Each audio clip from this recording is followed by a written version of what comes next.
goal, Quishbilly Huddersfield Town. The most famous goal of Quishbilly's life. Is this the moment for Lee Fowler? It is. Take your place in Division 2, Huddersfield Town. Thank you. And Steve Simonson's boots now. He's missed.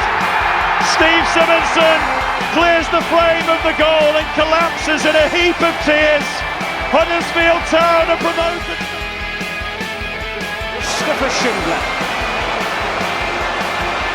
has a chance to write his name in Huddersfield Town legend. And he takes that chance!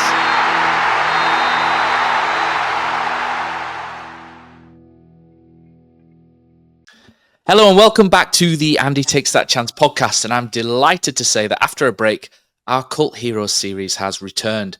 This is episode number 9, and we've got the perfect number 9 for the show, with 160 appearances in the blue and white stripes, 68 goals, and often thought of by Town fans as the best Town striker of the last 30 years. It's a big, warm welcome to Marcus Stewart.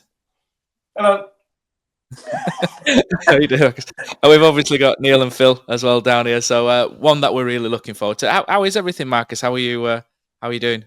Yeah, well, good. I was at Yeovil last year as a development coach, and season's finished now, and everyone's going on holiday and doing what they have to do. So I've finished fully, handed in my notice, and yeah, it'll be a bit weird next year. Going back to football, first time since I was 16. So, but otherwise, I'm good. Enjoying the sunshine. The sunshine is mint. Even up north, it's lovely, isn't it? At the moment, don't know what it's like today, but I love sunshine. Whether it's home, abroad, I love it. Just completely changes your mood, doesn't it? Like constantly. Like I don't know. Do you know? Like you hear people saying, "Oh, it's too hot." What? Winter comes. Oh, it's too cold. What do you want? Yeah. You know, it can never be too hot. Never be too hot. No, and never be too often, Mr. Senior. I agree with you. Well, it can actually, because when it gets to pre-season normally, and it's absolutely red hot because your off-season's been freezing, it always used to land on your pre-season. It'd be roasting. I loved it. I did. What, the pre-season? Yeah, when it's hot. Yeah, and I love pre-season. Loved it. I remember the games. There's no pressure on you. Can you remember the pre-season we had in Stars Hall, where we had to stay in the thingies when Steve Bruce was there, and he used to like put bottles of fresh orange in your rooms to drink, but like it was that concentrated that everyone would be just like shouting out of Iron Needle when they got back. We did the cross country around it. Yeah. Cross country in the morning. Yeah, through the trees. And these days that wouldn't happen, would it? Because rolling an ankle or something like that, the health and safety risks were ridiculous. Well, you can't do it now because the track that we used to run, it's all kind of overgrown, so no one really walks it anymore. So I think we literally stomped it down. It wasn't like they say, it wasn't a fire road or anything like that. It was literally a little track through the woods. Yeah, branches everywhere. Yeah. Lose loop. But I loved it. I loved pre-season, and I loved hot pre-season. I loved even more, and I loved the fact that there was no pressure on you because it was just a case of getting pressure on yourself to get yourself fit. But when it comes to the games. Back in with your mates that you hadn't seen for ages, and it was good crack. It was, like when you've been on school holiday. Yeah. On holiday, and you come back and you're excited when you're a kid. Yeah. It's a bit like that. It is. Yeah, definitely. Let's roll it back to when you were that come back. You were one of them, were you? What's that? When you come back and one or two lads put a bit of weight on you, like, whoa. Well, Craig Armstrong used to be a favourite for that, didn't he? Yeah, Craig. Yeah. It's like he swallowed a bouncy castle and came back to pre-season. Lucky he had a bag of laxatives with him. Dear. Marcus, let's start from the beginning.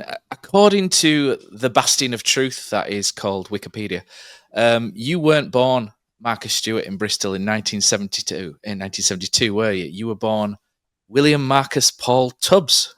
I was, yeah. So the question is as well, Huddersfield Town's greatest striker of the last 50 years could have been called something different, but you grew up in Bristol as well as a Bristol City fan, but actually signed for Bristol Rovers. Football's like littered with stories, like especially in Liverpool, where fans have won sign for the other, and there's usually like family issue, sort of families like almost pretend to disown them and stuff, like Jamie Carragher and Robbie Fowler. Was it quite controversial in the Stewart household then at the time, or were they just sort of happy really, that not really. No, it's a bit weird. I mean, the rivalry between Bristol Rovers and Bristol City is it's quite a big rivalry, So I lived that side of town, Bristol City side of town, but at that time, Bristol City's youth setup wasn't as good as Rovers. Obviously, it's changed a bit now. And I signed for Rovers. I went to Southampton, they released me. Then I signed for Rovers schoolboy forms when I was about 13, something like that. And 2 weeks later, I got a phone call from Bristol City. Now, probably, even though Rovers was better youth setup, if City would have called me 2 weeks before, I probably would have gone there. So they missed out, really. And eventually, I was at Rovers from 13 to 16 as an apprentice, and then 18 as a first year pro. And I used to go out with my friends in South Bristol and used to get in fights a lot because on that side of town.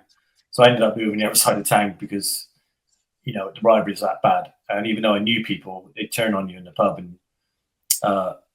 So I got myself out of that situation and moved to North Bristol.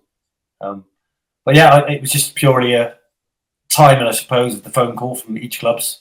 And I'm glad I did it because Rovers at the time had a better youth team set up. So one of our guys on Patreon asks, Billy Town asks how you got such great ball control and rounded skills and what you did to get to where you got. And you also got to England schoolboys as well. Did you go through the Lillishall system as well? Did you ever? No, I was in Lillishall system. But literally, those guys got picked, and then they used to go to school there, didn't they? And board and stuff like that. And I don't know. I don't think I could. I wouldn't have liked that. Would you have liked that, Phil? I did it. I was there. Did you do it? Yeah, loved it. Yeah, absolutely loved it, mate. Yeah. I don't think I could have done. See, so yeah. I'm glad I didn't even hear about it. The honest truth. So I didn't even get through the trials or to the trials. I just didn't know about it. But then, funnily enough, all the trials for England schoolboys, the Victory Shield that used to be played against Scotland, Ireland, and Wales, all the trials were at Lillishall.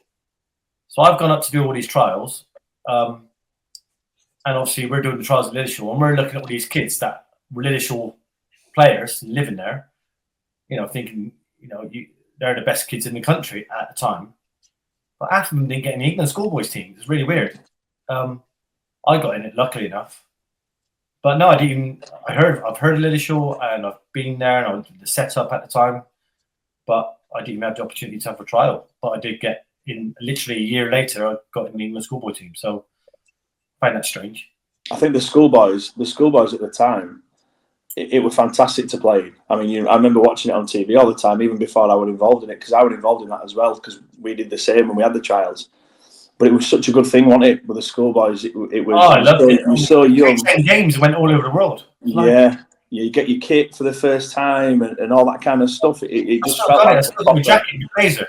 Yeah, yeah. Did you have like the metal emblem on it? Yeah. And the best thing is, it still fits me.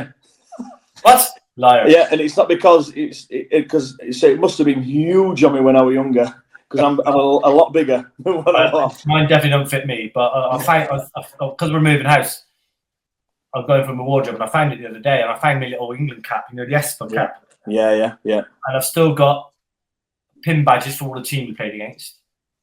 I've still got both shirts home and away. I've got a Brazil shirt, an Italy shirt. They were great memories. I agree. They were fantastic memories. I mean, when you're 15 years old and there was no mobile phones back then, in my age anyway, Phil, you're a bit younger than me. No mobile phones. You got to you're getting a letter, waiting for a letter every 2 weeks to come through to see if you got in the team or not. And then with the letter, you either got yeah or no. Luckily, I got yeah. And then there was a train itinerary. You had to get on the train with no mobile phone. You just meet someone at Stafford train station. Yeah. And they pick you up and then you go to Lillishall. Yeah, Stafford. Change it Birmingham New Street I used to have to do. Yeah. New Street's rammed, and I was a 15-year-old kid thinking I was a bit out of depth, if I'm honest, but life skills were fantastic. because because one of my standout games we went to Belgium and we played at Heysel Stadium against Belgium, and it was the same thing. Like, you got the train itinerary, and it was just so different to what you'd ever seen. It was a great experience. Did you play 10 games as well for the season? We played 10, I think.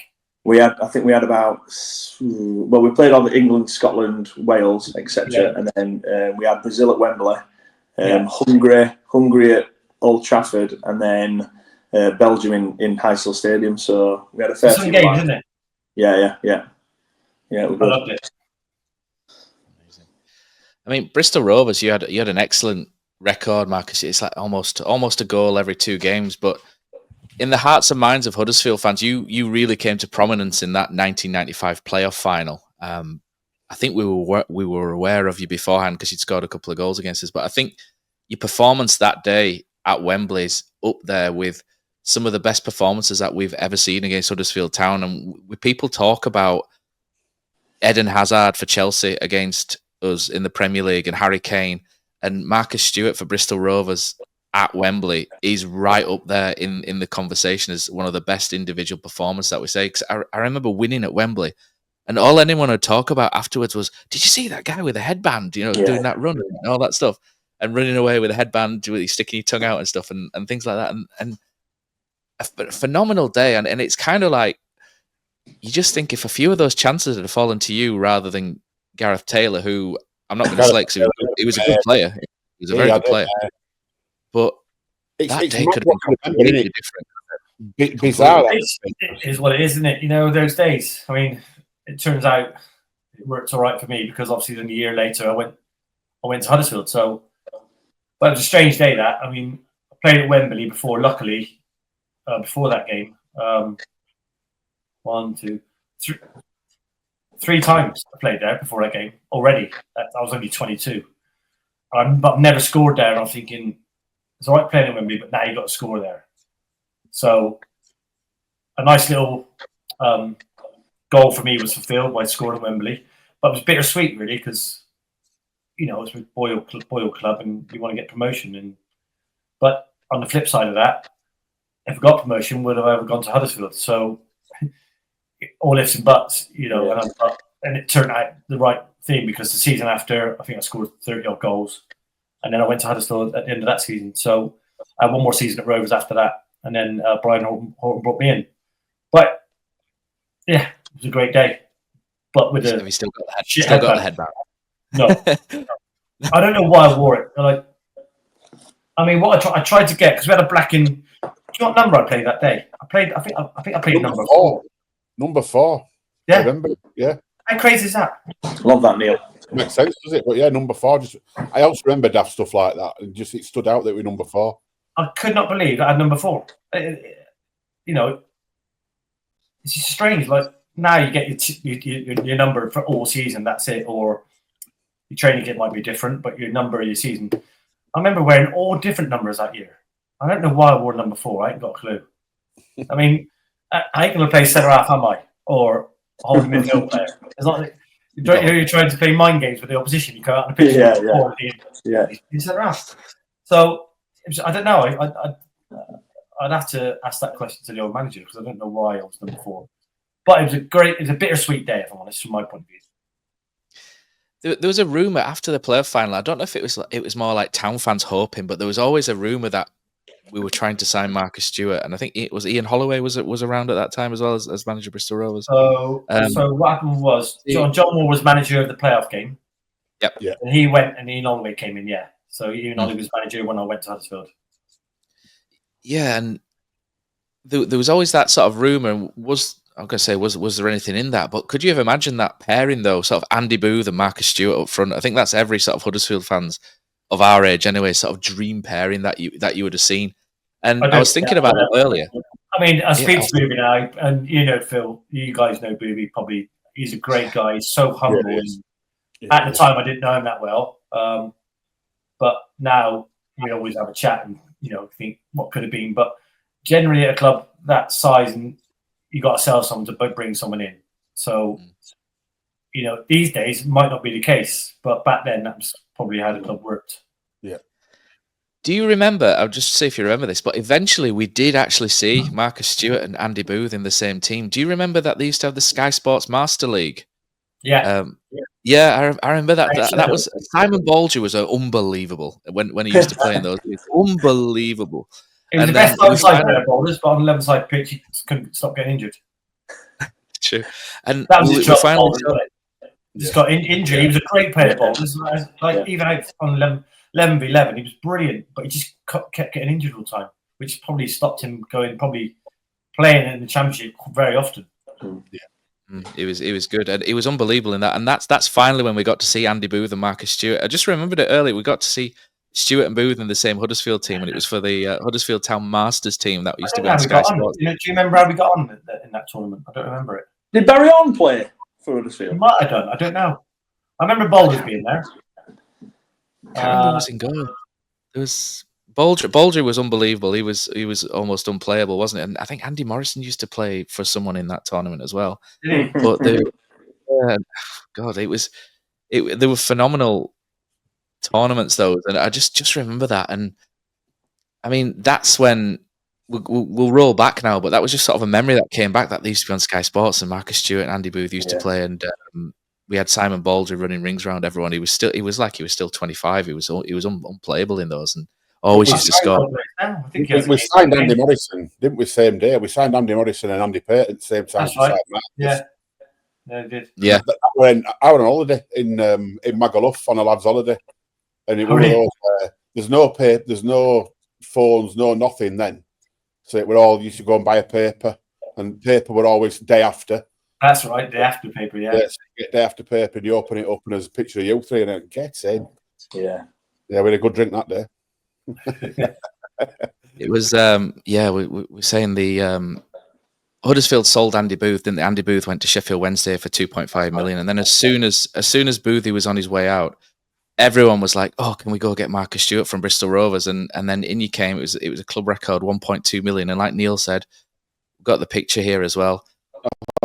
Headband, there's Brian Horton, Andy Payton, Andy Morrison, Marcus Stewart, all announced on the same day, which you never see anymore, do you? No one ever does that. They kind of like stagger them out, don't they, for social media now? All the signing.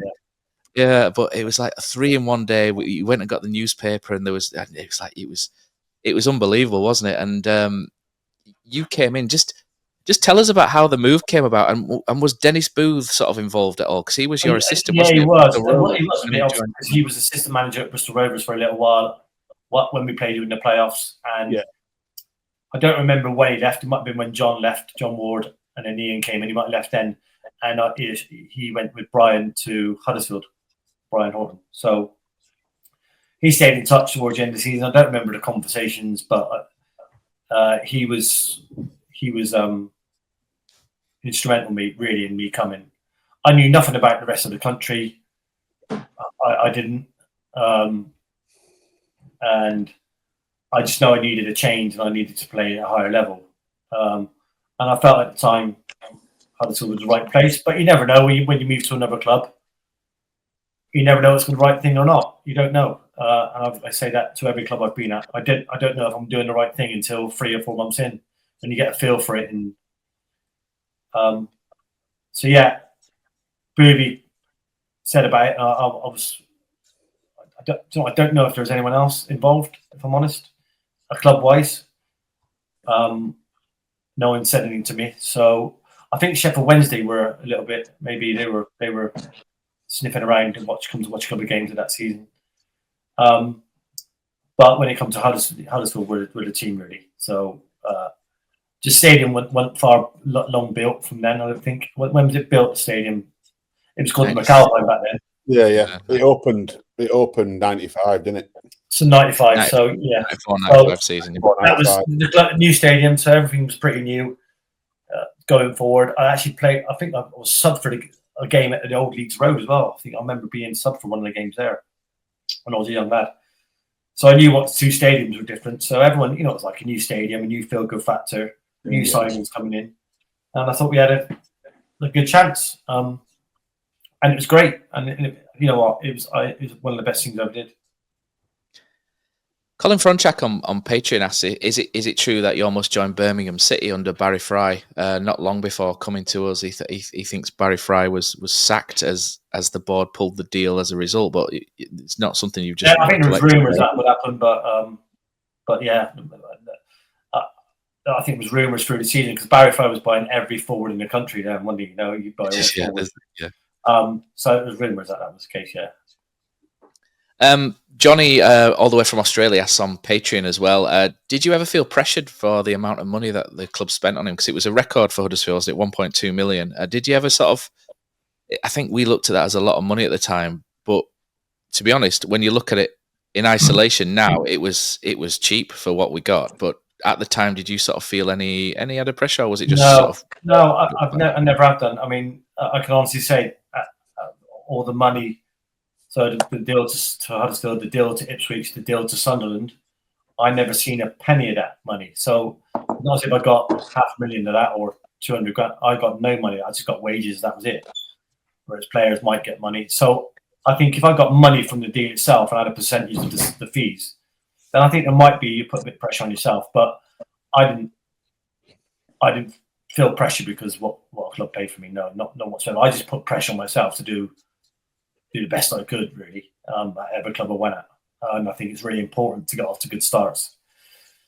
Fortunately, I've done that in most clubs. So, from a striker's point of view, anyway, really important to get off the get on the score sheet in the first 2 or 3 games. Yeah, definitely. I was going to say, ironically, you scored your first league goal for us against Ipswich, and you scored quite a few goals against Ipswich, which might have got their attention. But your first goals were a hat trick against Wrexham in the League Cup, which was such a great way to. We lost to Charlton, didn't we, on the Saturday? Yeah, 2-0 or 2-1, and then we beat Wrexham on the Tuesday in the League Cup. It's just but after that, I don't know when was my first goal after that. We'll have a look at that. But we've got you as a hat trick there, and you got a couple early on. I'm going to ask first, what was Brian Horton like as a manager? Because you've got a couple of different coaches throughout, but yeah, what was he like? I liked him. You just look at him, these crazy eyes, just like they stare right through you. He had these piercing blue eyes, and you just look at him. Yeah. You just knew that was him saying, "You better do well today." He just had that look, that stare, like. But I liked Brian. I must admit, I did. I think he's a pretty honest guy. Says as it was. The truth is, there wasn't loads of coaching back then. Do you remember that? I don't think there was loads of coaching. You more or less got on with it yourself. And, I think it's a lot more tactical these days. With managers, it's more small detail. Whereas back then, I don't think there was loads of detailed coaching. It was good managers who had a good way of playing. There's, I'll jump forward a little bit. Your first goals were a hat trick against Wrexham, and then you got the goal down at Ipswich in September. But your first league goals in Huddersfield were against Oldham, and I think it was that 3-2 game that was on Sky, Neil, potentially.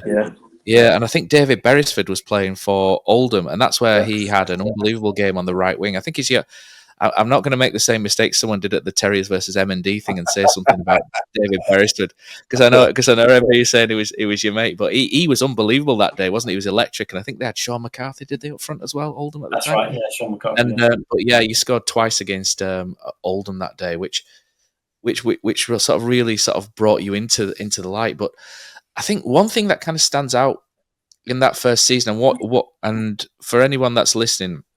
Recently, we went to the Terriers versus M&D function through See It Now Sports at the stadium, which was a brilliant night. Phenomenal. And one thing that you mentioned was that you hated being injured at this event. Injuries were, you absolutely hated it. And this sort of first season, you had. I'm going from memory here because unfortunately I can't look this back up, but I believe at some point you got was it a cyst on your shin, and you missed quite. Yeah, you missed quite a lot, didn't you? You kind That's of like probably the worst injury I've ever had. Luckily I've had hamstring strains and broken jaws, but the injury, you don't know what it is. And I generally think that Groovy and Brian thought I was lying because, when a physio looked at it, there was nothing there. It was like whenever I put my foot down, so walking was worse than sprinting because I walk and your weight would be on your shin a lot longer than it was if you were running or sprinting, and it was like a needle being pressed into my bone in my shin every time I put my foot down. There was a specific place where I could do it, and it's like just horrendous pain. I just kept playing through it. It didn't get any worse. I used to jump off my right leg as well. So every time I jumped for a header, I just feel it. I used to say to him, nothing's right. Anyway, there was a time where I had a bit of a rest, come back, didn't work. So they got to a stage, I don't know how long I was out for, maybe 2 months, where they had to do an exploratory operation. And I didn't realise that when I spoke after, they obviously took the bone out of my shin. So what they did, they cut down my shin bone in so they could see my shin, because it was right on the bone. It wasn't in the muscle, it was literally on the bone. And if they found like a 2 millimeter deep by 2 millimeter wide, like bone that was just collapsed, like a cyst, but it was collapsed bone, just almost like a stress fracture, but not a stress fracture, if that makes sense. So what they did, they cut around that. So they cut about a centimeter into my bone, 2 centimeters up my bone, and a centimeter out. So they cut around the cyst. And since that time, I've never had problems with it. I've still got a lump now. I've not had it shaved off, still got a lump. But since that time, I've never had problems. And obviously, they sent off for cancer and other things. They didn't tell me this, but it's all free of cancer and stuff like that. So it was a really, really weird injury that you wouldn't have seen if, I don't think any physio would have picked up unless we went to see a proper specialist like we did. And like I said, the operation was literally an exploratory operation. So they still didn't know when they went into my leg to what to look for. But Alex, sorted, so. Yeah, because Town fans will a brace on, and then they had to make the groin grow back like a broken leg, I suppose, and go from there. And it's been great since. Yeah, Town fans will remember Alex Pritchard had something similar a couple of years ago for Huddersfield as well, but he had it on his knee, and every time he turned, and I think at one point he mentioned that like Danny Cowley was the manager, thought he was lying as well at one point, and that sort of struck a chord and that a memory there. And I think that's the worst feeling, thinking you're lying, as well. And I tried to stay fit as often as I could. So, but it was a strange injury. And it surprised me because Boovy knew my personality and knew I wouldn't lie. I want to play as many games as I can. Andy Payton was top scorer that season, and obviously we wish him very well. He's unfortunately been diagnosed with dementia recently. But what was he like to play alongside? Because I remember Brian Horton being criticised by Town fans at the time for not signing a target man. And he suggested he liked to play with 2 sharp strikers. And I wouldn't say you and Andy Payton were similar in terms of style. He was very much off the shoulder, wasn't he? Whereas you could drop deep and wide, etc. But I'd imagine it was very different to playing alongside Gareth Taylor, for example, who would take a lot of pressure off, and the strikers that would come. How did that sort of work between you two? Were you sort of? I liked to get involved in area battles, so it didn't bother me. I quite liked it. But Pace, Pace was all right. He was a selfish striker. That's what I'd say he was. If he scored and we lost 4-0, he'd be happy. But he just wanted to score goals, which is fine. Very a selfish striker. But I like Pace, and he's fine. I did not enjoy playing with him. I kind of liked the weight of being the man who would win flick-ons and stuff. I quite enjoyed that side of me. But you're right, it was weird because I've already played with big strikers before, really. But yeah, he only got top goal scorer because I was injured a lot. I think so. True story. It's true. Johnny asks all the way from Australia as well. He asks, why did you decide to live in Dewsbury for so long? He says he'd heard a rumour that being we'd heard a rumour that being within walking distance of the frontier was maybe a contributing factor for. No, it's the Woodman pub. Woodman. And the frontier a couple of times. I honestly don't know. Nobody could answer that. It's an impossible question to answer. Why would you live in Dewsbury? I remember the road was called Hospital Road. But no, I don't. Obviously, I didn't know the area that well. I didn't really take anyone's advice of where to live, and I made the wrong decision. So, but still, at the end of the day, my eldest son was born there. So, I was born there. It's not that bad. It's not that bad. No.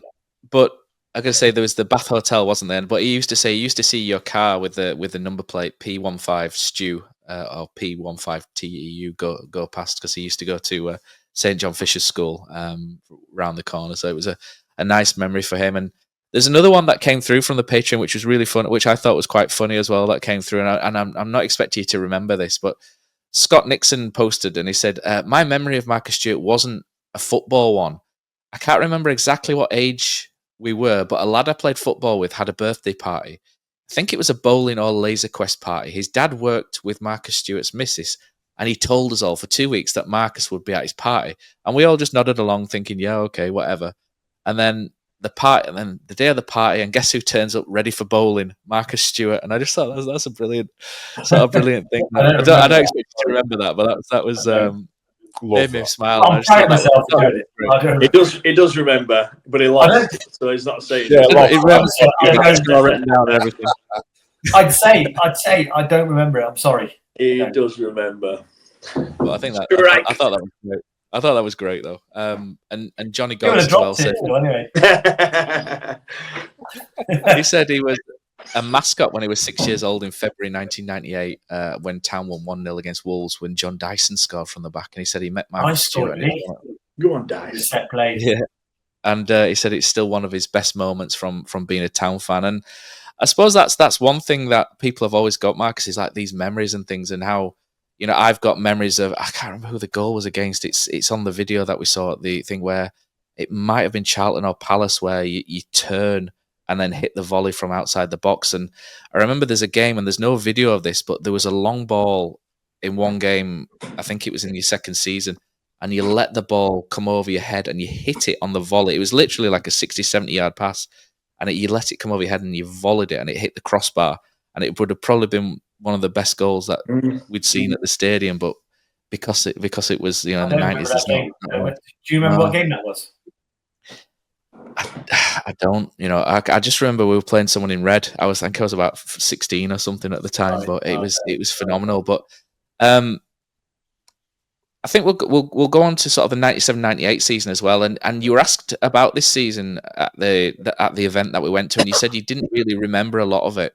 So we'll kind of, yes. So we won't dwell on too much of that, because obviously if you don't remember, but for us, the Great Escape season is like one of the most memorable ones that we can remember as a Town fan, because we looked dead and buried, bottom of the league. Brian unfortunately lost his job.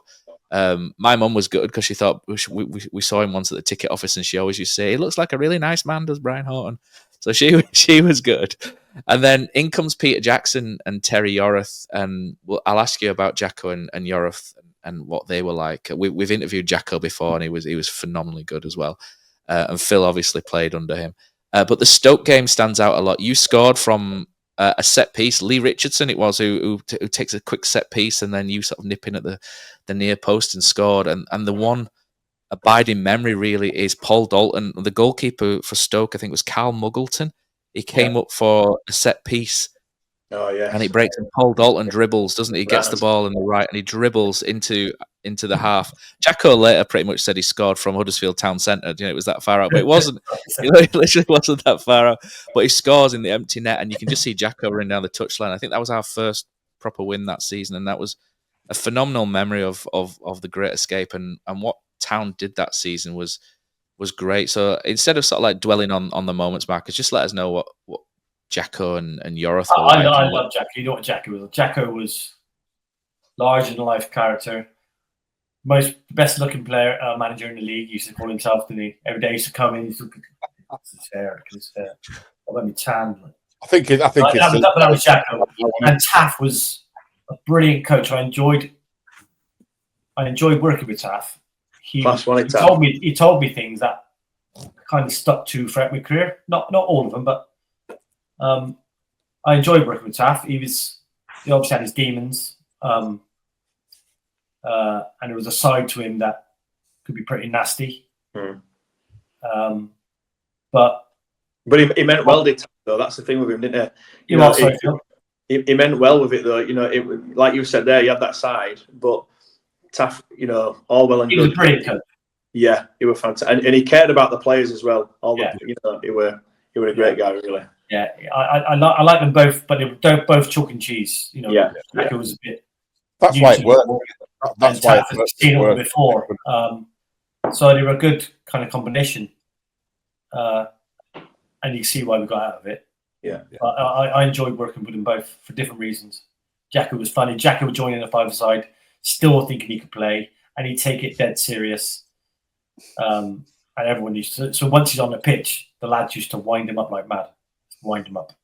He used to try and kick me all the time. And he just, I remember a couple of times, and Jock, Andy Morrison used to go, Jacko, you finished. You told that before.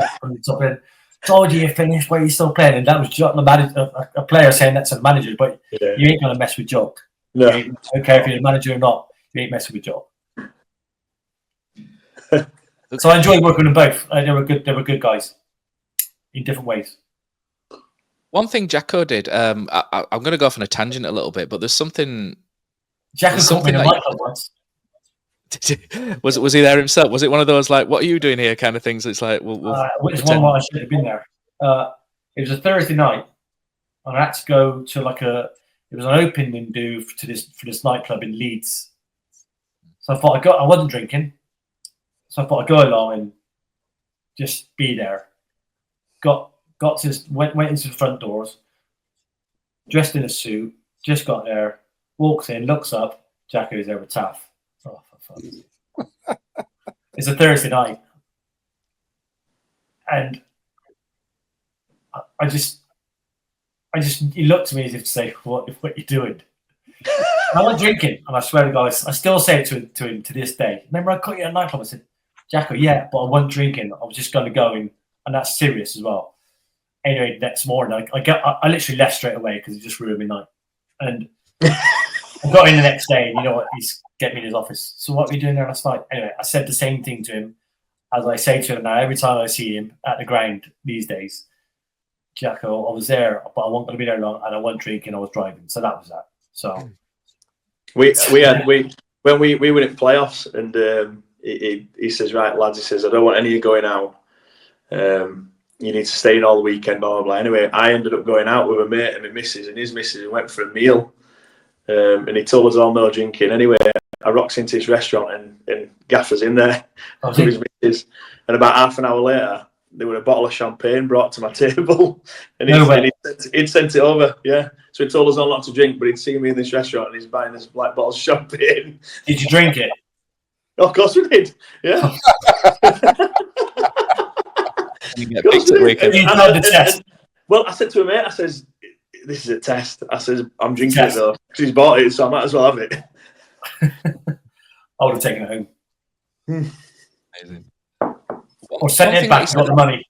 Yeah. Well, it wasn't going to affect me because I was sat on bench, so it was all right. Yeah. One thing that you said at the event, Marcus, and it kind of stuck out was that you tend not to remember the poorer seasons, but you remember the good ones. And I thought that was really good because as part of youth coaching, you read a lot of the Dan Abraham's books and things like this about elite mentalities and things like that. And elite mindset is this just like a trait of having an elite mindset of how you would become a professional by focusing on the good moments and drawing a line through the bad ones and moving on very quickly. And is that something you subscribe to? And I remember David Wagner used to be really good at saying line in the sand, move on, things like Always done it. No, I can't control an uncontrollable thing. So I'm good at just can't do anything about it. I can't do anything about it. I'm good at dealing with disappointments as a player. I don't know why. I said this at night. I don't know how. I just have a mentality where I go, can't do anything like that. Next thing. And I probably should remember the bad times because that creates that kind of mindset in the first place. But I don't remember a lot of them. You know, I remember more of the good times than I do bad. And I can't, obviously, the good times look after themselves, but I can't tell you why I can get myself in that mindset and just get over it. I can't tell you. I've not gone. Never. I've seen a psychologist once at Ipswich, like 4 or 5 times actually. I've seen him, but that's the only club I've been to that I've seen a psychologist. So before that, I don't know. I couldn't tell you why I had that mindset or how I got it. Move on then. That season when Jacko came in, that was the season that Town made a rather big signing, and it's one we'll talk about, and that's Wayne Allison, aka the Chief. He became your new partner, and that target man people talked about. I mean, specifically, Rob Edwards' goal at Man City, if you can remember that was an unbelievable goal at the time.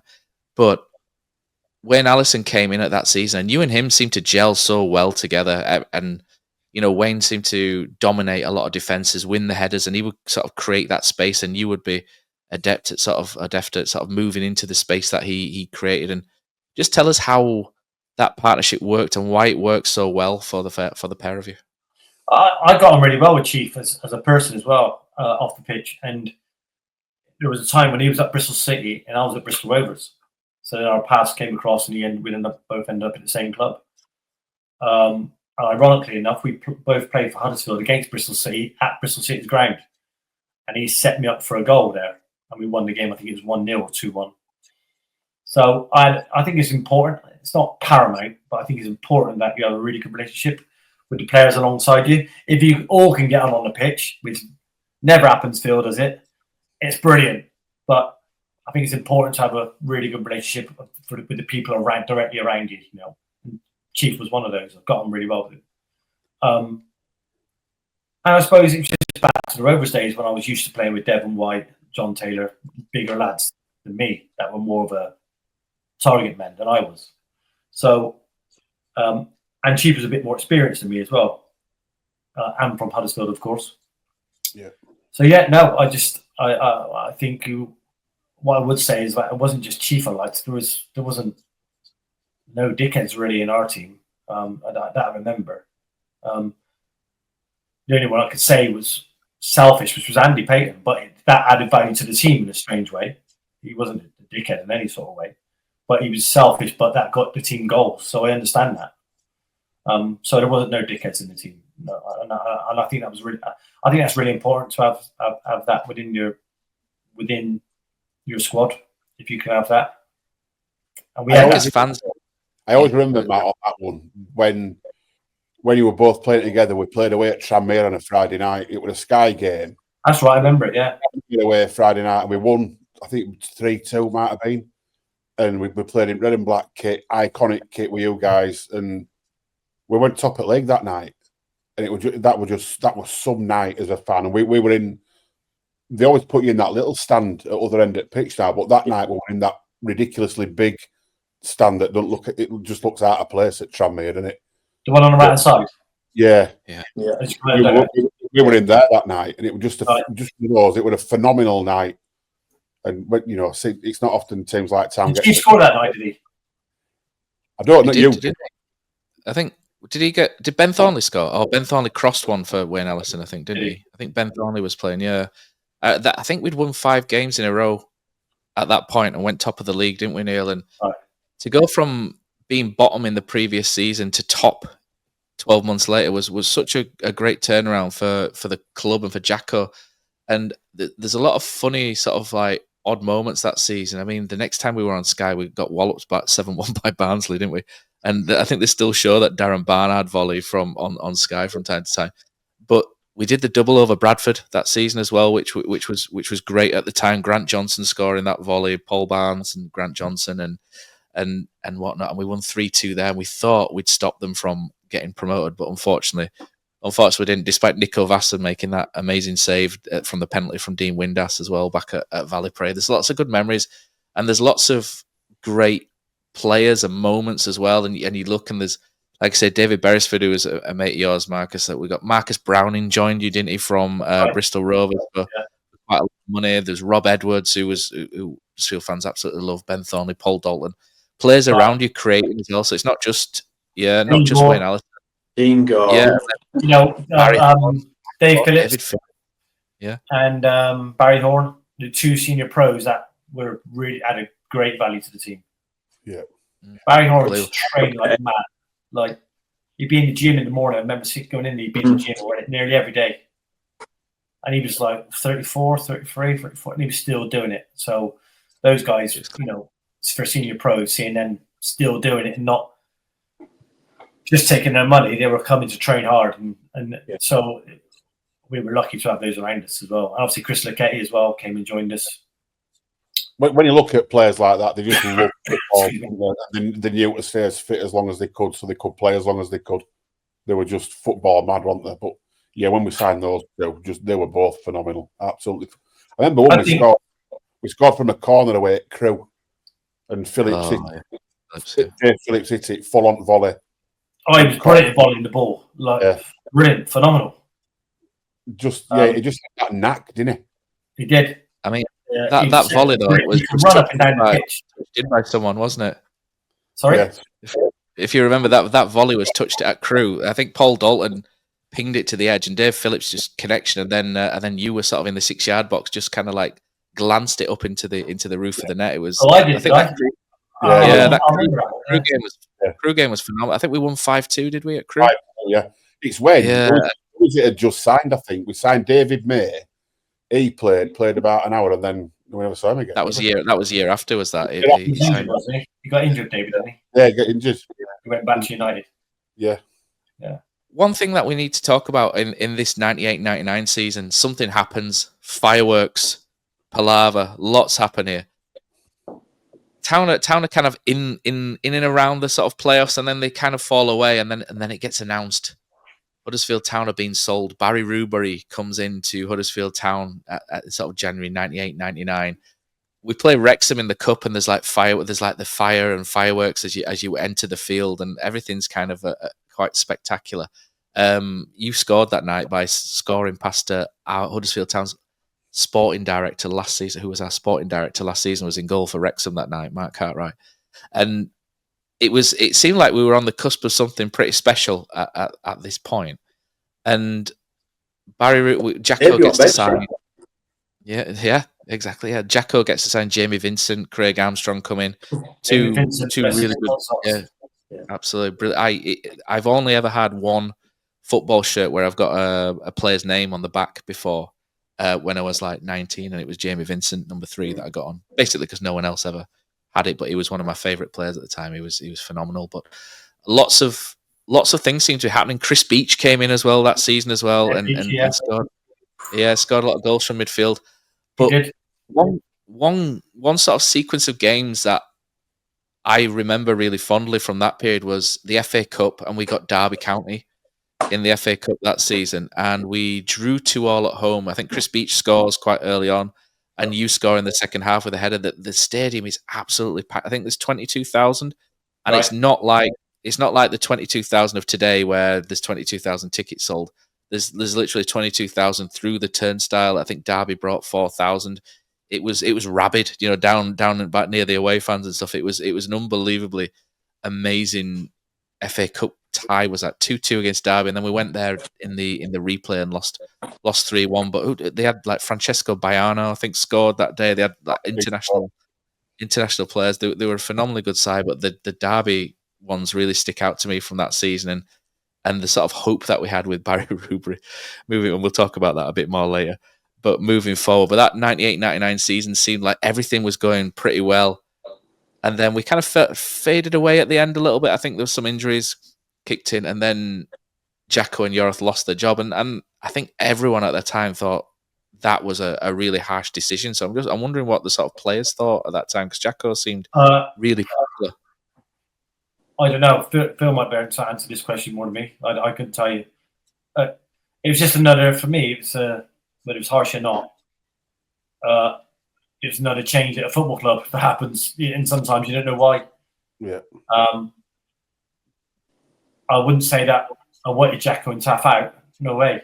Sometimes you're at a club and there's a manager that don't fancy you, and you just think, can't wait for them to get rid of him. That wasn't the case from my point of view. So I couldn't tell you how I felt. I didn't feel sad. It was just like, here we go again. Merry-go-round a football club. New managers coming in soon. That's how I would have taken it. I think like with a manager situation, I think when you've got a gaffer that comes in and you're trying to keep a team up, you kind of want to hide into nothing, because I still think in the back of their mind, people are still thinking, is there something else better out there that's gonna kind of push it on a little bit more? And I think they felt kind of a victim to that, to be honest, because like you said, they've done such a good job. But maybe with Barry Rubery coming in, he wanted to, get a signature kind of signing in as a manager and show kind of an intent. But it were unfortunate, really, wasn't it, for Jacko Taff? I mean, what you see now is like when a new chairman comes in, they want their own player, their own people in. Don't you? So Jacko would have probably known what would have happened next. I would have thought. Yeah, exactly. Yeah. But no, probably didn't actually. But that's the way it is when the new chairman comes in. Yeah. It just felt really, as a fan, it just felt really unjust. Yeah. Everybody were absolutely gutted, and then when they put loads of billboards all around town centre of Steve Bruce coming in, but Steve Bruce were blacked out, so you couldn't actually tell the ball, but everyone knew who it was. And there wasn't a lot of excitement for Steve Bruce coming in, to be honest. No. I think Steve Bruce was a big name, wasn't he? I think he'd only done about 6 months or 12 months at Sheffield United, hadn't he? Yeah. And he'd resigned, and then there was a legal issue there that we probably shouldn't talk about. But essentially, he resigned, and then there was an argument as to whether he resigned for Huddersfield in the summer or not, which I think got resolved. But Steve Bruce came in, and Town go out and spend a lot of money, and you end up with another strike partner as well, Marcus. This time, Wayne Allison's still there. But this time, Clyde Vineyard joins from Leeds, and he adds a lot of pace and power, doesn't he, to that front line? And we got Kenny Irons as well in midfield. Flamboyant and flashing, just like Clyde is, I love Stewart. Clyde. Stewart, talk to us about Clyde, please. Because obviously I played with him, but I want your kind of unique. on him. He's unique. Oh, unbelievable. As you've seen him do, he wear bright clothes, he wears sunglasses inside. Yeah. He'll have the smartest car, the biggest watch. And I love him for that. And he doesn't hide the facts. I remember when I joined, I was like, "Have you got any kids? You got a missus? Have you got any babies?" He went, "No, my babies are my cars. His cars are his babies." I went, "Seriously? Yeah, my cars are my babies. That's it." So that was Clyde. But I loved him for it. He was unique, and he's a very kind person. He'd do anything for you. So Clyde's one of those players as a junior player when you're in the club that obviously all these pros are in there, and I'll probably come on to this later about you as well, but like he will remember still everybody that was there, all the youth team players. He'll walk past at the ground, he'll recognise you, he'll speak to you as if he's your best friend. Do you know what I mean? And a lot of players would do that, but he came from a good club there, and he was one of our main players. And like you say there, what a fantastic lad. Absolutely brilliant. I think he'd be a bit of Marmite to some people. Yeah, definitely, yeah. How he acts, but he's got a heart of gold. Heart of gold. Yeah. Clyde Vineyard. He was good as well. We got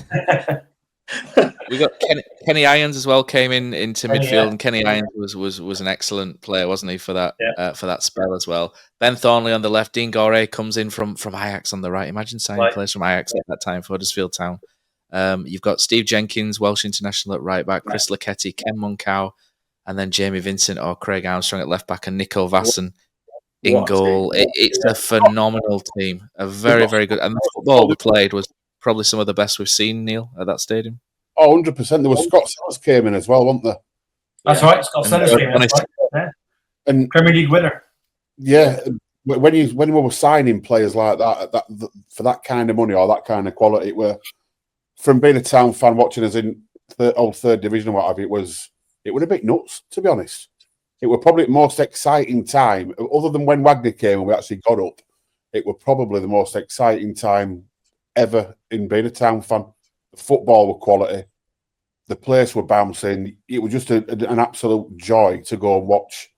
I mean, the standout one when we stuffed Palace 7 and that was on my 19th birthday. Was that, Neil? Yeah, Clyde got actually overhead kick. Yeah, it was just bonkers. It was like, what is going on here? And then obviously we'll get on to it. But classic Huddersfield Town, let's derail it itself. There's some there. The Palace game was phenomenal. Some of the goals in that Palace game as well. You watch them back, and they're phenomenal team goals as well. There's a lot of back heels. Kenny Irons doing a lot of things from midfield. Kenny Irons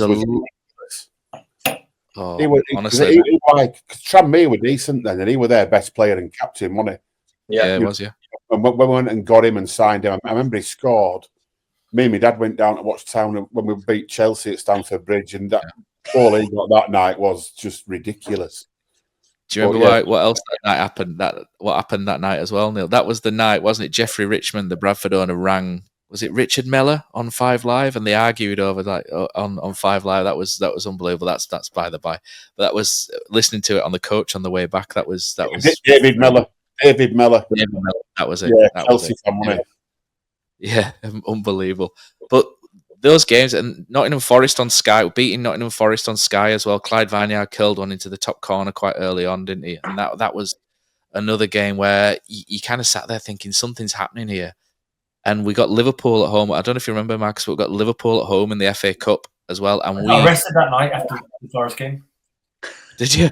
We'll go back. We'll go with that story first, and then we'll move on to Liverpool. In prison. Why? Huh? Why? So we went out. Me, Bez, Craig Armstrong, and another lad called Matt Thorpe, and we went to Leeds straight after, playing catch up.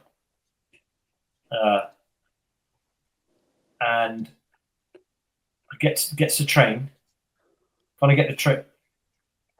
No, I was trying to get. Was it on the way there?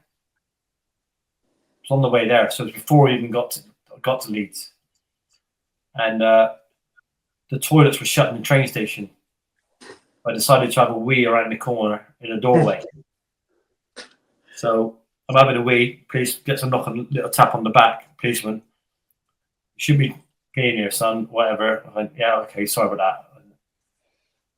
It's someone's doorway. It's someone's business. I'm like, yeah, right. So he leaves. I have a little look. Go on. Start again. He comes round, does it, catches me again. Literally put me in the van, put me in prison for the night, weed in the doorway. I've never weeded in a doorway since, I could tell you that. No one knows that, so I don't care nowadays. So Yeah. I always shit myself Monday morning. Jeff couldn't know it. Love it. We'll jump forward to the Liverpool game, because I remember the Liverpool game. Huddersfield batter Liverpool for the first 45 minutes, really, don't we? And Clyde has a couple of chances. Titi Kamara scores, doesn't he, Phil, in that game with a really excellent. Owen played that game, didn't he? Yeah. Got his shirt. Yeah. That's what I remember. I remember, because at the time you used to go to the game, but you would set your record play, the video player to record, wouldn't you? You could set your video recorder to record the game. Remember afterwards, sort of like live on ITV, wasn't it? Yeah, it was. And Ron Atkinson was co-commentating, and I remember going home to watch it because it was a brilliant game. Going home to watch it, and I just remember Ron Atkinson sort of suggesting Ben Thornley, Marcus Stewart, Craig Armstrong could all get an England call up, and it was like from watching Huddersfield, from where we do, like when Neil mentioned where we had to, then all of a sudden having someone like Ron Atkinson suggesting. I think England had was it? Yeah, we had like a dearth of left-footed players at the time, and I think England was struggling with left-footers. And they were saying, "Look at this." Did he seriously mean Craig Armstrong? I know. He did say Craig Armstrong. Yeah, I think Craig Armstrong was left back. He did say Craig Armstrong. Ben, he's got a bit of twinkle toes and a bit of Craig. I used to say to Craig, you sure you shouldn't, like, you weren't a rugby player before? Because he kept kicking the ball in touch. Look, it was a running joke with us, and he was a great player. We were all young kids, but left footers are always like the most technical. Like they can ping a ball left, right, centre. He had the curliest toe ever. He couldn't ping a ball. He always bent it. Oh, then he even now. How did you play in the Premier League? But I think he went to Forest, didn't he? He played centre half eventually. And centre midfield. He scored an absolute goal. It would have worked. Debut for us, scored a right goal, didn't he? Did he? Yeah. Absolutely. I think we beat Bolton 3-2, and Nico Vasson had like the game of his life, didn't he? That day. Straightest he's ever kicked it. It was like the Scandinavian ones at Bolton, wasn't it? So he's trying to clear it down the lines. But that Liverpool game is kind of where it it started to go a little bit wrong after that. I think we were top of the league, top of the championship, or Division 1 as it was back then, and everything seemed ready for lift off. We beat Grimsby, and then I think injuries start to happen, and it's centre backs, isn't it? I think Phil might remember as well. Centre backs. I think Ken Moncow, who was phenomenal. I thought he was phenomenally good at that season, and he got injured. I think we brought in David May, like Neil said. He got injured. Every defender got injured to the point where Steve Bruce was talking about coming out of retirement to pull on a shirt and get himself fit to play.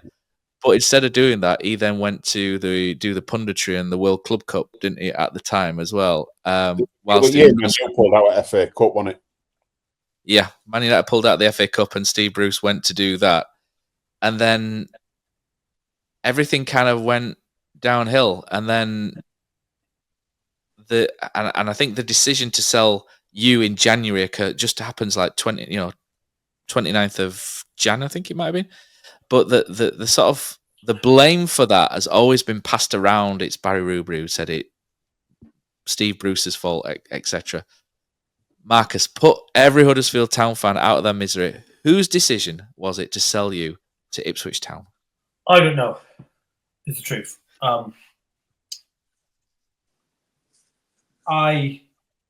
Me and Steve used to have a volatile relationship. But I really liked him. So after games, he would always have a go at me and Craig Armstrong. Always. He was going on about my lifestyle. Yeah, it was shit, but he didn't have to keep reminding me. But on a Monday morning, he was normal and he was fine with me. Like, he'd never ever hold it against you. I remember I had a stand-up argument with him in front of the dressing room. It always came to blows, like, if I'm honest. I don't know if it's the end of a game or half time, but I remember it happening. But on a Monday, he was fine. He was brilliant. Loved him for that. I think that's the way it has to be. You can't hold grudges as a manager or a player. And so Steve was fine with it, and I really liked him. So I couldn't. Part of me thinks that he wanted to get rid of me because he wanted a different culture at the club. Part of me thinks that. And part of me thinks that the club needed the money because it was a good deal and they needed the money. So that's a Barry Rubery thing. So I can tell you, Steve says it's a Barry Rubery thing, which is fine. And I trust him on that. But still an element of me thinking, I think he wants me at this club because of the way I was off the pitch. And there's an element of me think the club needed the money. So I'm still not sure myself. But Steve says it was Barry. I mean, to be fair, Stuart, within that group, I can't imagine there were only you that didn't have a great lifestyle off the pitch. I think that was the culture back then, wasn't it, Phil? I think that's how it was. But I think being one of the main players in the team, I think he wanted me to act a little bit more professional. And I did. I trained hard every day. Yeah. I wouldn't come in stinking a beer. I'd come in, train me out a bit, do me a bit on a Saturday night, and a few beers, and might have a couple of Sunday afternoons sometimes. But I'd always train as hard as I could. I might be crap in training sometimes, like we all are, but I'd still try. I don't know. I'm still torn myself, if I'm honest. I don't know the truth. How did the meeting go then? When because I think you mentioned that at the event that you came into training one day ready to go, and then you got the old curly finger and called into the office, didn't you? That's right. Yeah. Monday or Tuesday morning, I got into training. Got out in the car with my training gear in my bag, with some really smart claves on as well. I must admit, as I mentioned that. And just about to walk into the change room to store the tool. Got out of my car, looked over to the porter cabin because it was a porter cabin he had, wasn't it? Like as an office back then. And I think it was John Dean was assistant manager. Is that correct? John Dean? Yeah. Manager wants to see Marcus. Something. Oh shit! What's going on now? So I walked in the office in the porter cabin. He sat at one end behind the desk. I walk in, look down at him. I didn't even sit down. And I went, "All right, boss. Yeah. Just to let you know, we've had a bid from Ipswich. We've accepted it. you're more than welcome to go down and speak to them. So I literally walked in like that. I went, "All right, okay. What now? Yeah, you can go now if you want." Okay, got in the car, said bye to one or two lads that were walking past me, just coming, arriving or whatever. And went. The meeting lasted 2 minutes at the most. And then so that was 10:30. By 11:30, I was halfway down to Ipswich. That's the worst 2 minutes in Huddersfield Town's recent history. Yeah. So I'm like, the way I look at it is that they could have turned down that bid, not told me anything about what got on, and let me get on with the season. Or even worse, if you they wanted the money or he wanted to get rid of me. So that told me a story in itself. So that's why I went down, because they didn't have to accept the bid. Yeah. What a fucking... They didn't want me for whatever reason. So. It still pisses me off to this day. Yeah. There was so much building that team, how it would... Everything were geared up for us to actually get into Premier League. Everything we're building, everything we're doing right. The players across the board, and you could see that just from the event last week. You could see that it were instant camaraderie. You guys being back together, you could feel that togetherness straight away. And it's 30 years ago, So the fact that that's still like that now shows how strong it was back then. Yeah. And to put any risk on that at the time, it would absolutely devastate. I couldn't tell you whose final decision it was, or it was both. Listen, he's a bit of a dickhead off the pitch, goes out too much. I think we might be able to get this to him. But I went, we need that money. So I don't know if it's both or one or the other. I don't know. Or one. I don't know. Well, whichever the it only was. way you can tell is if you ask Steve.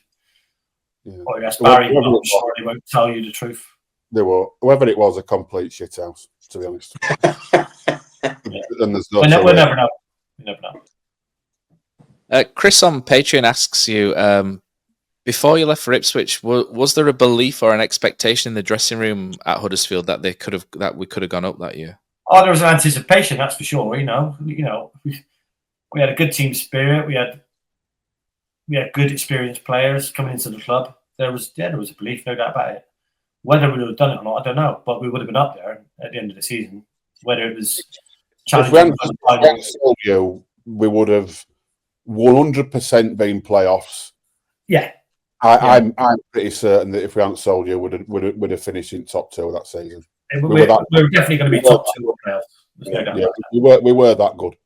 But all barring injuries and stuff like that. But if you kept people fit, if you're in a team and you've got you in a team or a player like you at another club, and you're fighting for something, and then all of a sudden that player's gone, that dressing room must have gone so flat afterwards.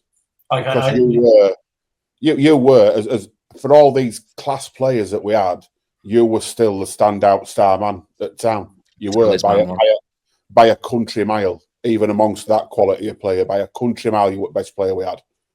And it's nice to hear. It's just true. It's just true. And I said to you at the event of the week, the best two players I've seen in 47 years of watching Town are you and Aaron Moy. And head and shoulders above anybody else, not even close. And to sell you at that time, I'm still not over it. It's still in your top 10 goalkeepers. But no chance. Top 20? We're filling goalkeeper. Isn't our favourite goalkeepers? How do you feel? Isn't our favourite? Isn't our favourite? He was my favourite goalkeeper. He just gives me confidence every day. Thanks, Phil, for letting me. If it wasn't for him, he was like my psychologist, without being a psychologist. Listen, when you used to set those mannequins up for free kicks, right? It were always in my favour. Even penalties, probably sometimes. Yeah, because I used to put mannequins in front of the goalkeeper. Penalties as well. There were more saves than goals, Stuart. Let's be honest. Oh, there definitely was. When it comes to free kick, I pretty much realised that I am not ever going to be a free kick taker ever. And that gave me confidence. Yeah. What have you done? The penalties, though. The penalties, Stuart. He used to take those Panenka penalties. I wonder if you remember that. There were quite a few penalties where we just sort of chip it down the middle. Wolves. Yeah, Wolves. Yeah, I think there was one. There's another one as well. I think you did a couple. I think who was the goalkeeper at Wolves? And you absolutely did him, the blonde-haired one. I can't remember what he was called. I don't remember his name. There were three players at the time that 10 used to want to stay behind and take penalties: Scott Sellers, Stewie, and Clyde. And they were all so different. Stewie would do that. Scott Sellers would stand side on, almost kind of like not even behind the ball, side on, and whip it back into the top corner every time in there. And then Clyde used to walk up to the ball, watch you, and as soon as you move somewhere, he'd just slide it into the side. So he was screwed. Three unbelievable players that a young lad at bloody 18 have to stand there and try and bloody save penalties. It was a joke. And when ground were rock out, your legs were all over the place. Mike Stowell was the goalkeeper for Wolves. Mike Stowell, yeah. Stowell. He was a good goalie as well, but he made him look after those Penenkas. Phil, what was it like that you've kind of just started on there, but just tell us about what it was like as a young player coming through at the club and having Marcus Stewart there. So just what was he like? I'm just stretching my back out. Sorry. We go. I mentioned it earlier about Clyde, but like at the time there were a lot of really good pros there, and even though that team was such an outstanding team, they had a lot of time still for the young lads. So my brother used to clean Stewie's boots. My brother was really lucky actually. He had Stewie, Delroy, and Barry Horn, and at Christmas they always used to look after the boot boys, etc.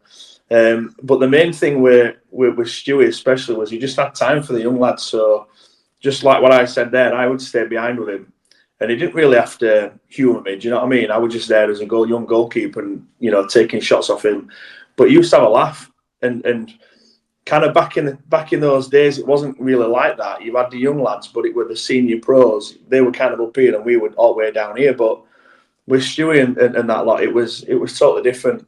There was no ageism, was there? I don't think, anyway. No, nothing at all. And like I say, when I made my debut, well, not my debut, but when I was on the bench at 16, these guys were just like unbelievable with me, and it was kind of like the easiest thing to kind of slide into. I wasn't nervous. They were great with the youngsters, and it were great. You can't speak highly of them, but Neil, you're 100% right. And my two favourite Town players of all time were Stewie and Stowell, and just to be able to chat with him, and you can see how Stewie is now. Do you know what I mean? Like you see him whenever, and he's always got time for you. And I think that can sometimes be a bit lost. I don't know if the game's changed a little bit now, but it's kind of a measure of the person that you've still got time for anybody, and you'll do anything for anybody, and that's what they were like. And it was can't make that either. No, you can't. You can't. That shows a person, or it's not. Yeah, and going back to what we were, I can't remember if we were talking about on the stream here, but I've been down to watch a rugby a few times down at Lockwood, and my mates always comment on it. We all grew up watching Stewie and the team, and it was the same for us. It was devastating at the time when he left, but they always say like he'll come over and Marcus Stewart just come over and spoke to you, and I says, well, yeah, I says, and no one else, you wouldn't really see anybody else do that, but he'll go out your way to speak. I know you're there, and we're kind of talking about him while he's here, but that's the kind of person he was, and that's why you can see that team was such a good team, because there were all sorts of characters in that team.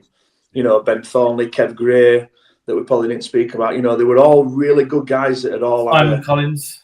Yes, yeah. They all have a really good laugh with you, but they'd be great with the youngsters. Apart from Jenks, who was just an angry man and just growled at you every time we saw him. But he mellowed towards the end. But no, honestly, it was a fantastic time to be around, and we learned so much just being around that quality squad, because honestly, they really were like an outstanding squad. Do you know what about as well? It's not just about learning about football, is it? It's about learning how to be a human in it and a good person, and it's massively important for when your football has finished as well. Yeah, we're not forever. Yeah, that's it. We're there as young kids and we're having to clean boots of someone, and it doesn't happen anymore. And it's an absolute joke that it doesn't happen. Yeah, it should. Because you build a relationship with those people, and I phoned Stewie. I think it was my brother's 30th Stewie or 40th. I can't remember what it was. And I got on the phone to Stewie. I says, "Can you leave him a message?" And he did do, and little things like that. It's you can't really buy that. And that's what football should be about. You should learn the values of being a good pro and how to hold yourself within a team. And obviously, I've been out of the game now for a while, so I don't know if that's still the case now. But we were as youngsters and in that youth team, we were very fortunate. But you could tell that even before we started recording this. Obviously, people aren't going to see it, but just you two instantly having the banter straight away, like you'd been sat in the same room yesterday. Yeah, and like I say, and there was when there's such an age gap. I mean, Stewie's probably about 60 now, and I'm 42. So it is great. And like I say, it was just such a shame that that it finished like it did. But I've got a few things to ask Stuart. What's that, mate?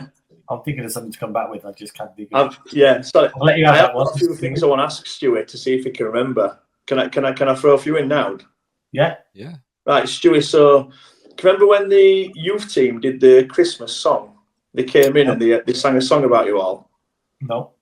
Can't remember that. So they all sang a song because I'm just going back to Jock. They came in and sang a song about you all, and then ended up throwing flour at everybody. And Jock, and Jock lost his head, and either you had to jump into the canal or he threw you in. And I think two players decided that they'd try and get past him, and he threw him in. And the rest of the group. What were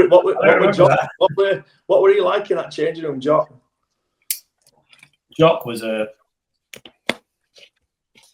seriously psycho man. Honestly, he was a big guy, and he was a psycho alongside it. Like if you go out in the street and you see a guy who's skinny, little dweeb, who's like 4 foot tall, but he's got a knife, and he'd kill you with that knife. Yeah. Jock was big, and he'd still do that. He was. He would get the red mist, and he could not switch out of it. Yeah. But I loved him as a person. I just knew not to wind him up too much, because even though you were a mate of his, he could switch at any moment, and that's it. You're a second from death. If he wants to kill you, he will. He were really unlucky with injuries, wasn't he? Yeah, he was. But I loved him, and I still speak to him now and again. Now, obviously, he doesn't. He put down to alcohol as well, stuff like that, and he doesn't drink anymore. And I'm sure he's still deep down. He's still a psycho.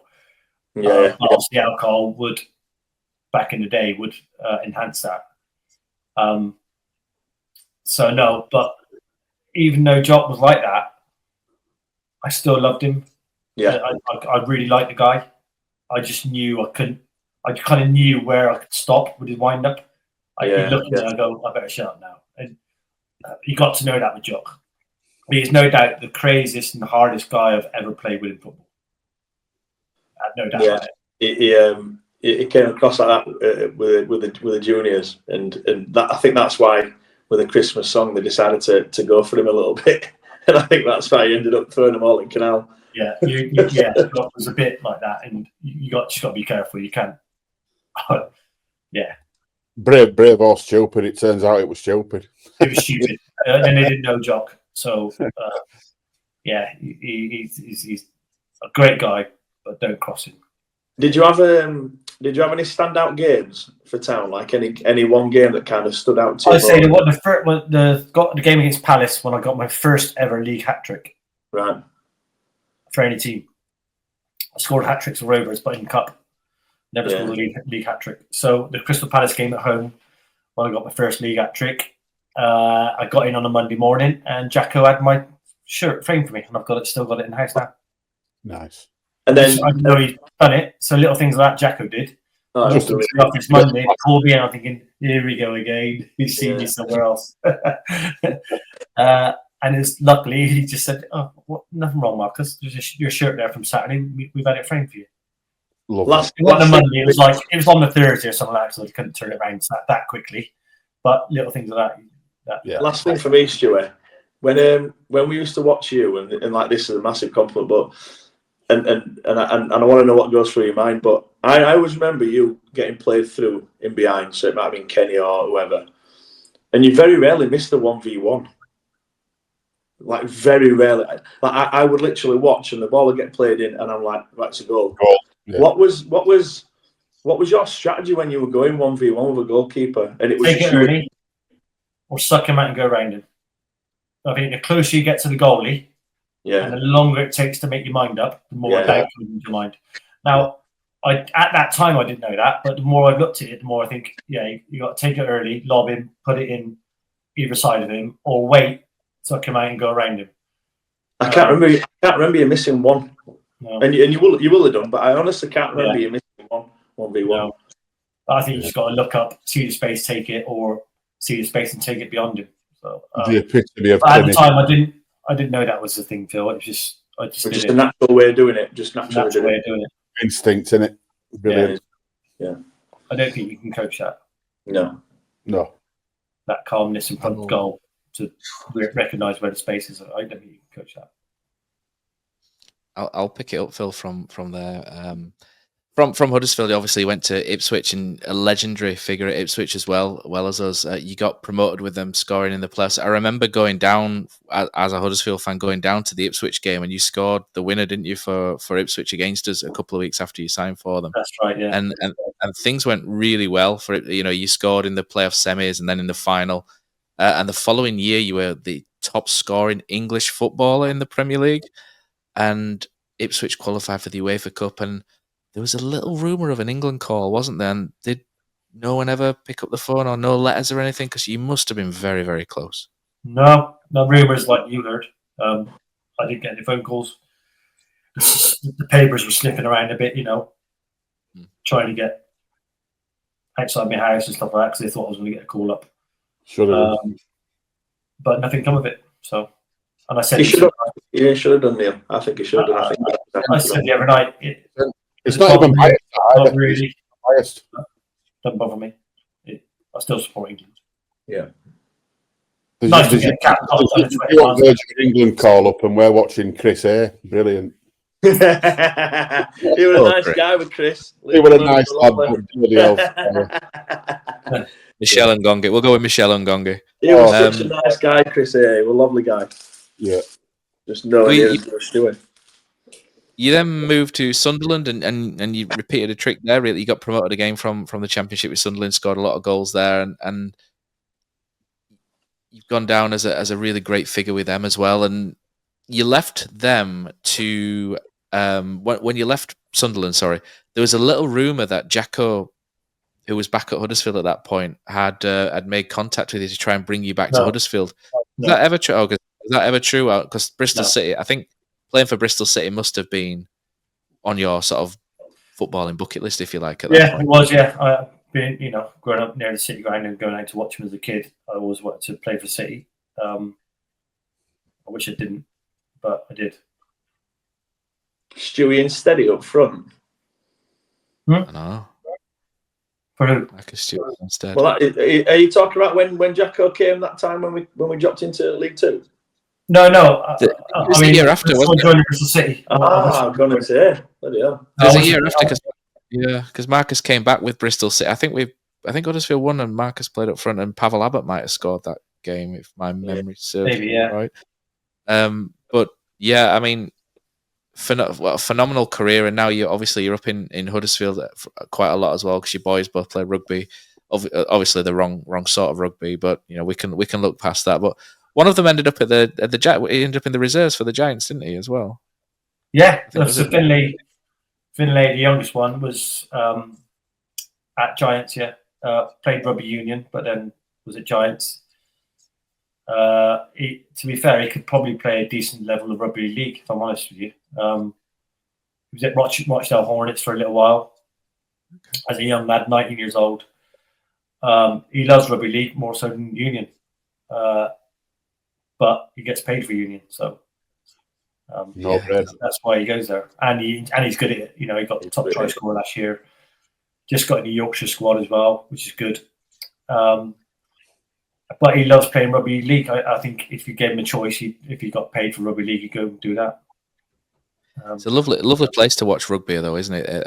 I love the part. Like Phil just said to you, it's just, I love it there. They've been brilliant with the charity as well. I mean, wearing a dog rimmer logo on the back of their shirt, and there's a big logo as well, and not charging us. But done loads of events for Derby River. So this week they're obviously playing at Twickenham in the cup final, and all their warm up tops are Derby River tops. So I don't ask them to do this; they do it off their own back. So they've been really supportive of the boys and myself, and I love going to watch them. It was a great feeling in the club, and it was nice to see them all on the table. Wasn't it? I think they got 10 of them got a table to do last week. Yeah, all had the ties and blazers on. It was great. Yeah. I didn't know that until that was the Friday. They told me when I went to the game the previous Saturday. They said they were going, so I didn't know there's that many. So yeah, it's just like listen, Huddersfield people. It's not just the rugby; it's the people in general that are like that, and that's the connection. It wasn't just the lads I had a connection with when I went there as a player. The place itself, I loved it.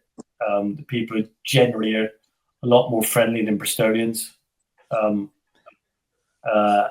I took to it like a duck to water, really. I see people as they are, and they see me for me as well. So it was a good mixture. I love West Yorkshire. I know I've moved to Saddleworth now, which is Lancashire, but it's on the border of West Yorkshire. It's only close enough.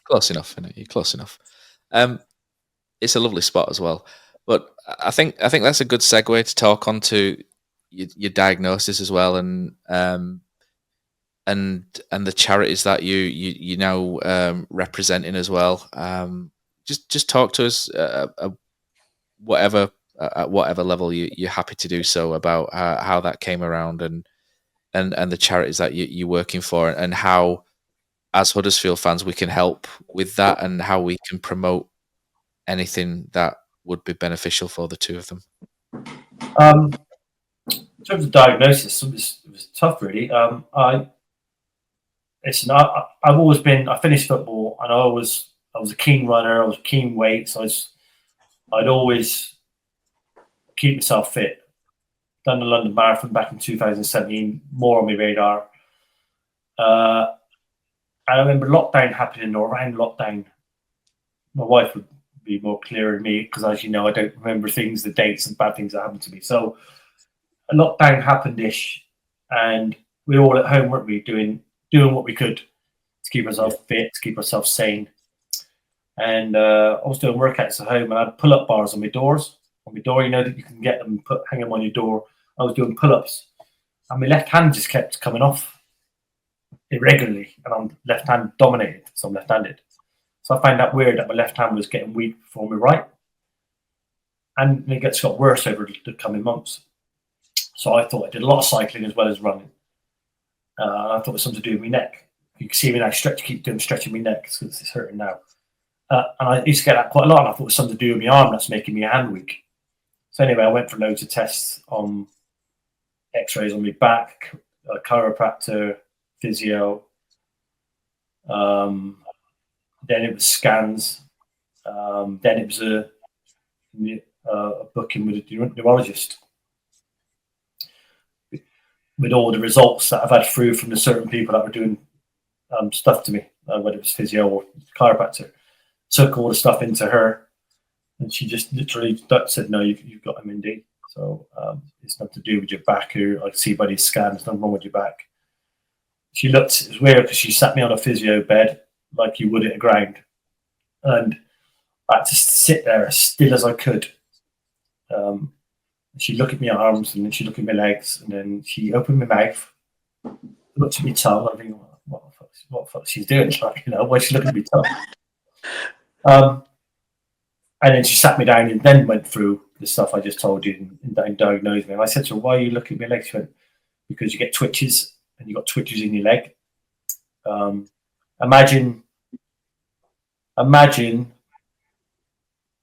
5 different ants in your body underneath your skin, and you can feel them crawling around. Like, do you know when your eye goes twitches? We all have a twitchy eye, yeah, sometimes. Imagine that under your skin, but in 5 different places or 2 different places at once, whether it's your thigh, your calf, your back, your arm, your neck, your eye, your cheek. It can turn up anywhere. One of the ants will move to my shin. They never want to move to my leg. It's like the weirdest feeling. And that's what she was looking for. At the time, I couldn't feel it, but she could see it. As time's gone on, 3 years down the line, now I feel it. So and she was looking at my mouth to see if for the twitches on my tongue as well, because if I had the bulbar one, which Rob Burrow had, that's what would happen. I'll get twitches on my tongue, and that's the one you don't want. You don't want none of them really, but you don't want that one. That's pretty quick. And that was it. That was how it kind of all came about. So I'm dealing with them twitches most days, or every day really. The only time I feel them is when I'm sat down and relaxed. So I'm sat on TV, watching TV, or sat in the city, watching TV, or I'm in bed. When I sit down and relax, the twitches start.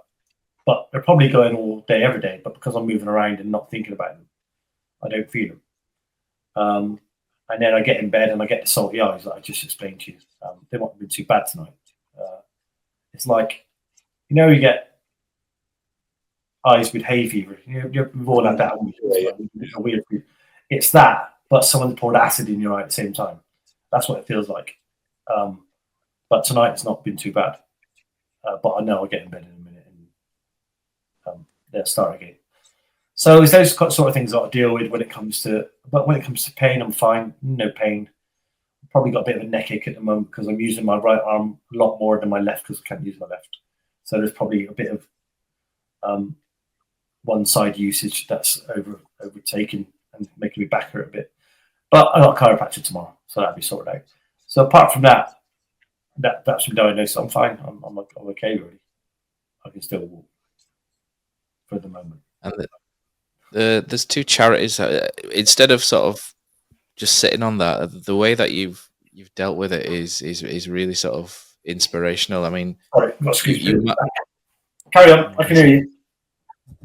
I'm gonna say, talk to us about the two charities. So you've chosen the two charities to raise awareness for, and I've got the we'll push that across the bottom of the screen that we've got as well. So you were when I was a teenager, you were my sort of footballing hero, and the way you've handled the diagnosis and what you've done since, and the way you've dealt with sort of real class and humour and raising awareness has just reminded me that why you're not just sort of my hero, but a hero for all Town fans, for Neil and for Phil and everything. And the way you've handled it is phenomenal. And if there's anything that we can do to assist or help and raise awareness, please let us know. We, as a podcast, we do sometimes get little bits of money from ads, and for the next month we'll donate that to the foundations as well and help as best we can. But honestly, just let us, for any other Town fans, just let us know about the work that the two foundations do. I do stuff for the Derby Rimmer Foundation, the Mel Evans Foundation, which was there the other night, which was part of the event. It's a totally different foundation to ours, but it all goes to the same place, more or less.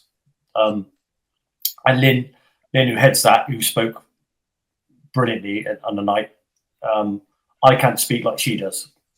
I'm pretty more to the point, and she speaks from the heart because her husband died of it. So, it was two different foundations. I don't work for the Mel Evans Foundation. I represent Derby Rimmer really, purely because when I was first diagnosed, I didn't know who to speak to really, and I knew about Stephen Darby. Didn't know nothing about MND. Stephen Darby was an ex-player for Bradford, Rochdale, Swindon, who was diagnosed with MND 2 or 3 years before me. And Chris, the Rimmer, comes from Chris Rimmer, his mate, who was in the forces. They both had MND and decided to start the Derby Rimmer Foundation. They were both Liverpool fans, and that's how they knew each other. I know it wasn't how they knew each other actually. It's a really strange story because they knew each other through MND, but then they realised they were both Liverpool fans, but then they realised a year or so later that their season tickets were like literally 2 seats from each other for the last 10 years. So that was a weird thing that happened to them both. Chris obviously died from motor neuron disease. So it's just Stephen now heading it up alongside 3 or 4 trustees, and my wife's one of those. So I just thought it was obviously you got Doddy Weir, you got my name is Doddy, you got Rob Burrows charity, you've got the MNDA, and you've got Doddy's MND Scotland. But I just felt I needed to speak to someone in football really a football person, because there's a little bit of a connection there. I just found it easier.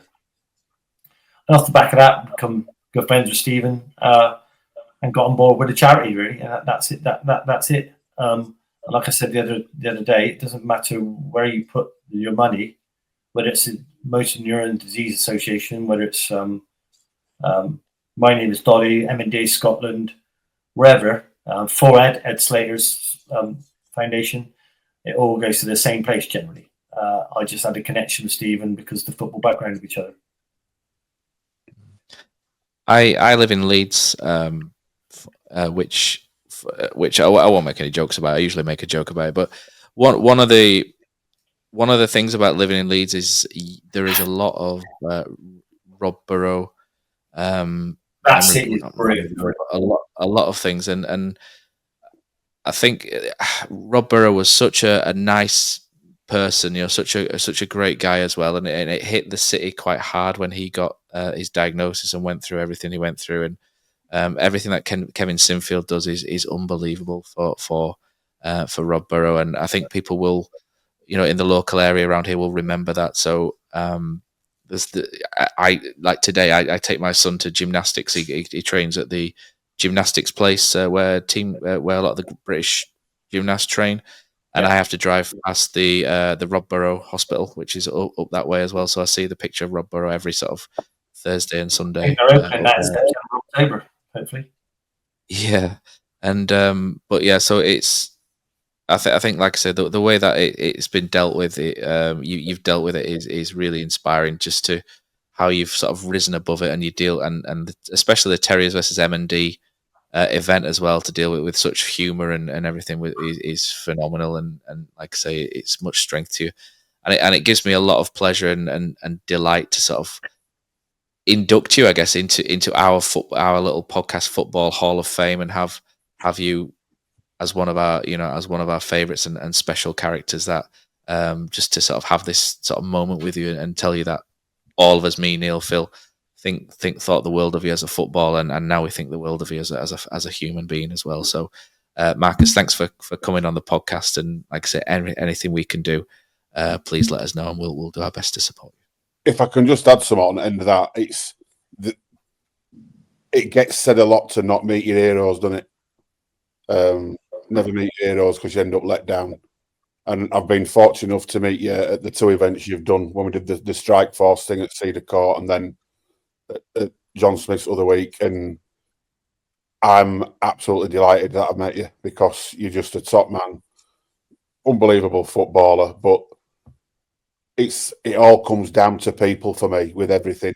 And when you come across people and they are just a genuinely top person, that trumps any football stuff for me. It's just about people. And yeah, we've been doing this podcast for donkey's years now. It feels like it. And this has just gone straight into my favourite episode. I've been quiet for a lot of it because I'm just sat in awe, to be honest. And yeah, it's been an absolute joy to be on this tonight. Thank you for coming on. Phil, keep your mouth shut, mate. I'm not saying a word. Good, because you're a boring bastard. I'm not going to spoil the night's moment, Stuart. If you would have spoke more this tonight, mate, I'd be. What was that? Yeah, well, that's the effect I have on people. That's the effect. No, honestly, it's been an absolute pleasure. But I love it, lads. Thank you very much. Really appreciate you inviting me on, and appreciate that you to promoting the foundation, and we just got to all do what we can. Yeah. Keep banging the drum. Well, I'm going to do. I don't know what I'm going to do this year because I'm physically impaired. But I am going to do something this year to try and raise some money for it, because it feels like the right thing to do. Every little helps, It doesn't matter whether it's a penny, £2, whatever, or whatever you want to do. Just every bit helps. And I'll definitely do. So like I say, everyone with M&D kind of sees they need support, and they need to know people are helping or trying to help. Yeah. That I think I said to you, that's what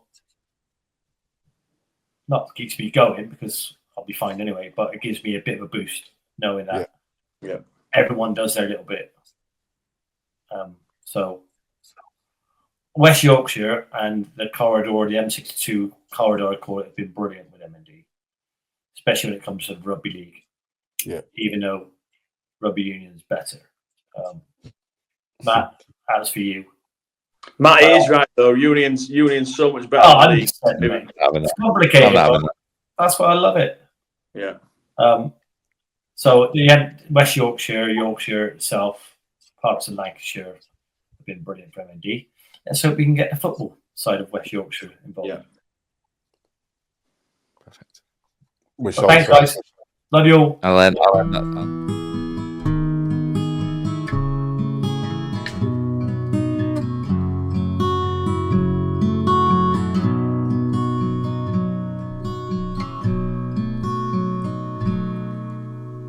There's a team that is dear to its followers. The colours are bright blue and white. They're a team of renown, and they're the pride of the town. And the game of football is their delight. And all the while upon the field of play, thousands loudly cheer them on the way. Often you can hear them say, who can beat the town today? And then the bells will ring so merrily, and every goal shall be a memory. So town, play up and bring that cup back to Huddersfield. So town, play up and bring the cup back to Huddersfield.